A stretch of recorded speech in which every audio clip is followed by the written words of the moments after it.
بسم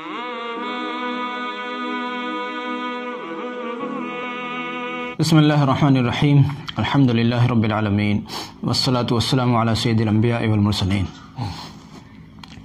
آج 7 محرم الحرام ہے اور جمعرات کا دن ہے، اتوار کو انشاءاللہ 10 محرم ہوگا۔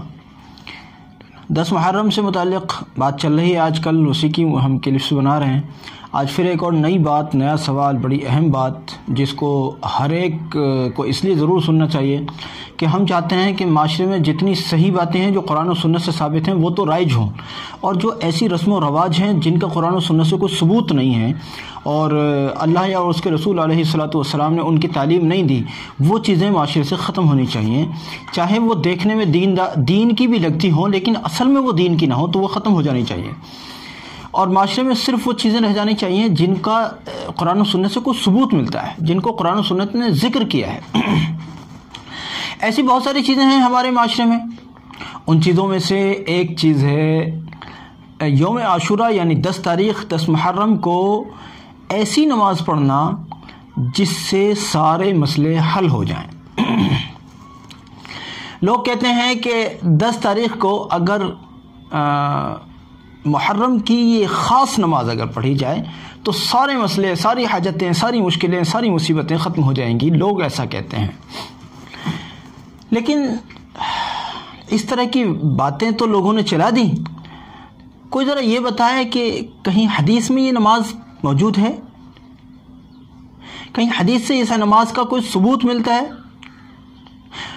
ایسے ہی شب رات کے متعلق بھی چلایا جاتا ہے۔ شب رات میں لوگ کہتے ہیں کہ رات میں اس طرح سے اتنی رکعتیں پڑھ لی جائیں اور فلاں صورتیں اس میں پڑھی جائیں، پہلی رکعت میں یہ، دوسری رکعت میں وہ اس طرح کی باتیں لوگ چلاتے ہیں، لیکن ان کو دین بنا کر پیش کیا جاتا ہے۔ بڑی مصیبت یہ ہے۔ یاد رکھیے، جس چیز کو اللہ یا اس کے رسول صلی اللہ تعالی علیہ وسلم نے نہیں فرمایا، جس کو اللہ و رسول علیہ الصلوۃ والسلام نے نہیں سکھایا، جس کو اللہ و رسول علیہ الصلوۃ والسلام کی تعلیم میں جو چیز نہیں ملتی، بس وہ چیز ضرور ہے کہ ہم اس کو چھوڑ دیں۔ اسی طرح سے محرم کے دن پڑھی جانے والی وہ نماز جس کے لیے کہا جاتا ہے کہ اس نماز کو پڑھنے سے سارے مسئلے حل ہو جائیں گے، یاد رکھیے یہ کوئی حدیث میں نہیں ہے، اور جب حدیث میں نہیں ہے تو یہ نماز پھر آئی کہاں سے؟ جب یہ بات حدیث میں نہیں ہے تو آپ کے پاس کہاں سے آئی؟ اس لیے ایسی کوئی بھی چیز ہمیں نہیں پکڑنی ہے، اور اگر ہم نے پکڑ رکھی ہے تو اس کو چھوڑ دینا ہے۔ اگر ہم ایسا کوئی کام کرتے ہیں جو قرآن و سنت سے نہیں ملتا تو ہم اس کو چھوڑ دیں گے، چاہے وہ روزے نماز کی تعلق سے ہو، چاہے عام رسم و رواج کے متعلق ہو۔ اب اس سے ایک بات ذہن میں آتی ہے کہ جب ہم ایسے نفل بھی نہیں پڑھیں گے جس کا ثبوت نبی صلی اللہ علیہ وسلم سے نہ ہو، تو معاشرے میں پائی جانے والی رسم و رواج کیسے کر سکتے ہیں؟ کبھی شادی بیاہ کے نام پر، کبھی محرم کے نام پر، کبھی عید کے نام پر، تو کبھی شب رات کے نام پر، تو کبھی جمعرات کے نام پر، یا کبھی کسی اور نام پر، اللہ معاف فرمائے۔ ہمیں ان تمام رسم و رواج سے بچنا لازم ہے جو رسم و رواج نبی صلی اللہ علیہ وسلم سے ثابت نہیں ہیں۔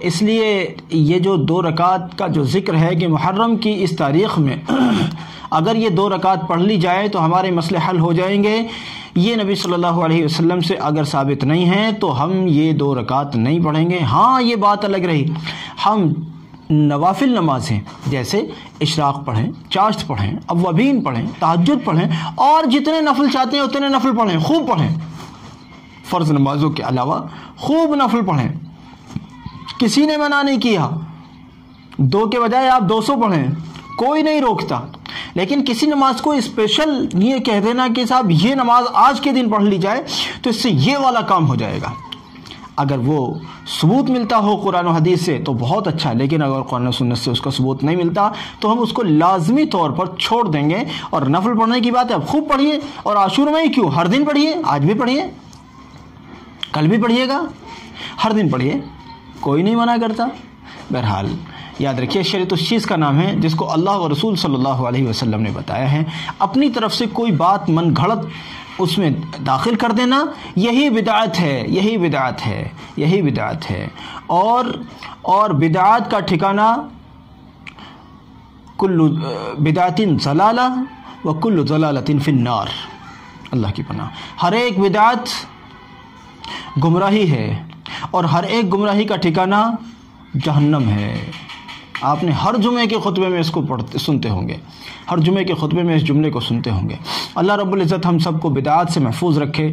بہرحال نفل خوب پڑھیں، کوئی مناہی نہیں ہے، لیکن کسی نفل کو مقرر کر لینا یہ درست نہیں ہے. امید ہے کہ آپ کو بات سمجھ آئی ہوگی. سب لوگوں تک میری بات کو پہنچائیں. جزاکم اللہ. السلام علیکم ورحمۃ اللہ وبرکاتہ.